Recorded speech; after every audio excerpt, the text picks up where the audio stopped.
Hello Year 7. Well, we've come to the end of Year 7 and your clothes are all a little bit smaller than they were at the start of the year.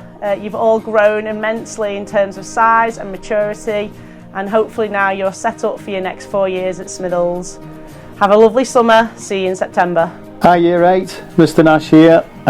Hopefully you're looking forward to your summer holidays. You're not going to be missing me too much.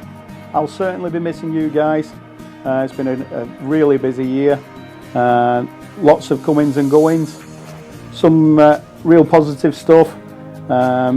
Really looking forward to the summer vacation, the holiday. Enjoy your time off, stay safe, and I look forward to working with you again next year in September. Hi Year 9.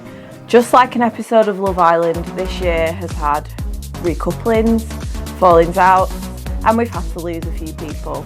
But since coming back in January, you've been a great year group, and I'm very much looking forward to taking you to Key Stage 4. Well, Year 10, I'm absolutely sick of marking your PPEs. What can I say about this year group? Well, Year 10, I've got to say honestly, you are the best ever year group I've ever had, who I've looked after. I think that you're all wonderful, and I'm sure you're going to become an absolute success in Year 11.